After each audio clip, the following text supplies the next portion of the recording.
Hello everyone and welcome back. My name is Mr. Cobalt, and in this video I'm going to go over a couple of examples with regard to quantum numbers and how to figure them out and answer questions about them. So the first problem is, what are the quantum numbers and names of the orbitals in the n equals 4 principal level? Okay, so that's the first question. The second question is, how many n equal 4 orbitals exist? Okay, so first question, it wants us to give the quantum numbers and the names, and I'll talk about what they mean by names, of the orbitals. So what are the orbitals that exist at n equals 4? Well, we need to write out our quantum numbers to get that. So remember that when n equals 4, right, n equals 4, so that's a quantum number. So this is your principal energy quantum number, 4. And then remember, your L values, your angular momentum quantum numbers, come from your principal energy level. So remember, for your L values, your angular momentum quantum numbers, they're going to range from 0 to n minus 1. So n minus 1 here is 3. So 0, 1, 2, and 3. So L is going to equal 0, L can equal 1, L can equal 2, and L can equal 3. Okay, so 0 to n minus 1, which is 3. And remember, these are given letters to separate them or distinguish them from each other. So if you have a quantum number, angular momentum quantum number is 0, that's going to be an s orbital, right? So this represents an s orbital or s subshell. So you can think of these as energy levels or energy shells, and these are referring to the energy subshells or sublevels. And so these are referring to, again, the shape of the orbital. And again, the orbital is a mathematical statistical construct or probability map of the most likely region in which you are going to find the electron. So so about, I think it's 90% of the probability of finding the electron in that region. So this again has a spherical shape. Number 1, L equals 1, represents the p orbital or subshell. I'm gonna say subshell. So these are subshells. We can use the word orbital and subshell kind of interchangeably. I'll explain that in a moment. This is going to be the D, and this is going to be the F. And again, there's no reason we stop at F. I mean, well, there is a reason we stop at F, is because our periodic table of elements pretty much stops at F, right? But theoretically, we could go on, right? There could be other elements we discover, and so we could get an n equals 5, and then have an F of 4, an L of 4, and then we would have to name that probably going along the alphabet G. So A, B, C, D, F, G, H, I, J, and so on. Okay, so but we're going to stop here because we have 4, n equals 4, and then we have the subshell.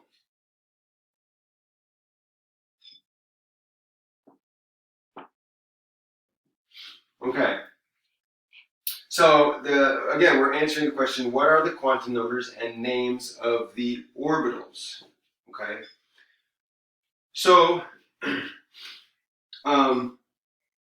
so here's the one quantum number, our principal quantum number, 4, and then we have our L values, 0, 1, 2, 3, 4. We have these quantum numbers, right? So when we're talking about our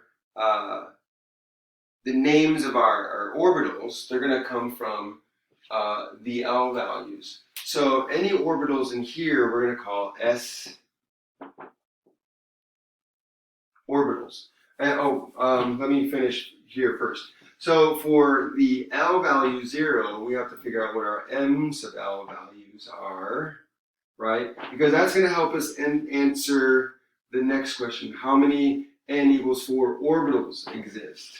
So our n sub L value equals, so again, our M sub L value, our magnetic quantum number, is going to range from negative L to positive L. Since L here is 0, the only value that we have for M sub L is 0. So this represents only one s orbital, right? So this again, the M sub L value, our angular momentum, refers to or indicates orientation in space of the orbital. Since our orbital here is spherical and all s orbitals are spherical, then there's only one possible orientation. Therefore, there's only one possible orbital in this sublevel, right? So, but we call them s orbitals. So there's only one kind of s orbital. So for the p subshell, again, the M sub L values for p orbitals, we call them p orbitals if they're in the p subshell. So the p orbitals, the numbers that come with the p subshell or the L value are just going to be -1 to +1 going through 0, including 0. So -1, 0, +1. So the M sub L values of p are going to be -1, 0, +1. And so here we have 3 different numbers. So there are 3 orientations of a p orbital. So a p orbital can have any of the 3 different orientations. It's not one orbital that can have that 3 orientations. It's 3 different orbitals that have different orientations. So this p subshell, this p level, is made up of 3 different p orbitals, right? But we call them p orbitals. That's the name, p orbitals. So p orbitals are naming these 3 here. So the D subshell, again, D subshell, the M sub L values that come from the L value of 2 is going to range from -2 to +2, including 0. So all the integers between negative and +2. So we have -2, -1, 0, 1, and 2. And so at the D sublevel, or shell, we have at this quantum number L of 2, we get M sub L values of -2, -1, 0, 1, and 2. So that's 5 different numbers. This tells us we have 5 different d orbitals at this level, at this subshell. So if we have an L value of 2, that tells us we have d orbitals. How many different d orbitals do we have? 1, 2, 3, 4, 5. We have 5 different d orbitals, and they can be oriented in space in 5 different ways. And I'll talk about that in a later video. And then finally we have our 3, L equals 3. So I'm going to put these in parentheses so that we're not confusing. So these are going to be the sublevel, F sublevels. And again, the M sub L values for this is going to range between -3 to +3, including 0. So we have -3, -2, -1, 0, 1, 2, 3. Okay? And so this tells us that at this level, at L equals 3, we have this F sub shell, we have the F orbitals. How many F orbitals do we have?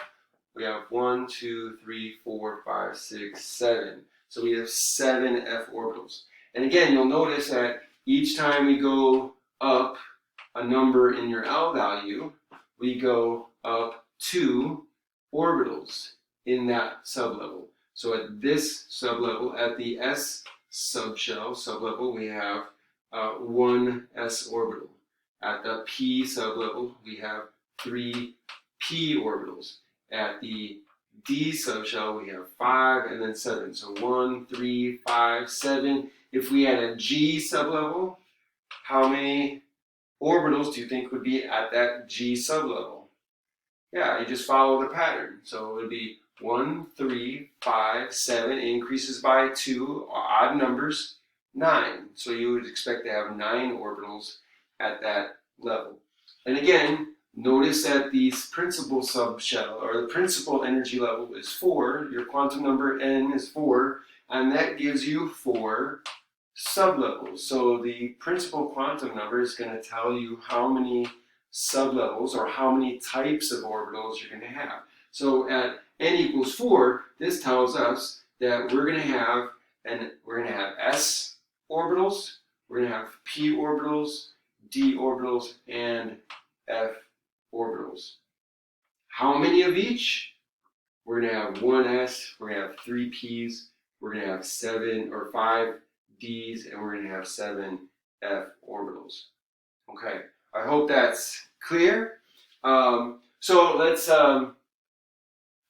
let's explain the naming. So again, the naming is going to be, what are the names of, or the quantum numbers and names of these orbitals? Well, these are the quantum numbers, right?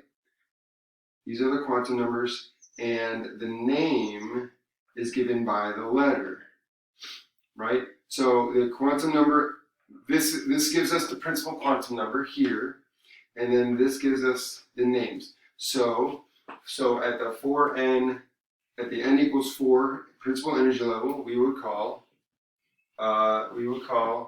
this, so the 4s. So 4s orbitals, or orbital. So then we would apply the principal energy level to this, and we would name those orbitals the 4p orbitals, and so on. So the principal quantum number is part of the name of the orbital. So we have d orbitals, so we call them 4d orbitals and 4f orbitals.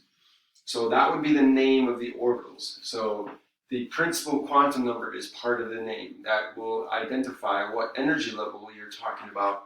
And then the letter here will identify what kind of orbital we are referring to. So we're talking about here, when we talk about 4s, we're talking about an s orbital at the 4th energy level. 4p orbitals are p orbitals at the 4th principal energy level, and so on.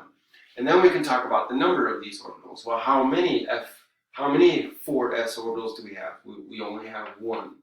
And we only ever have 1 s orbital. So anytime you're at the s subshell, you're going to always have 1.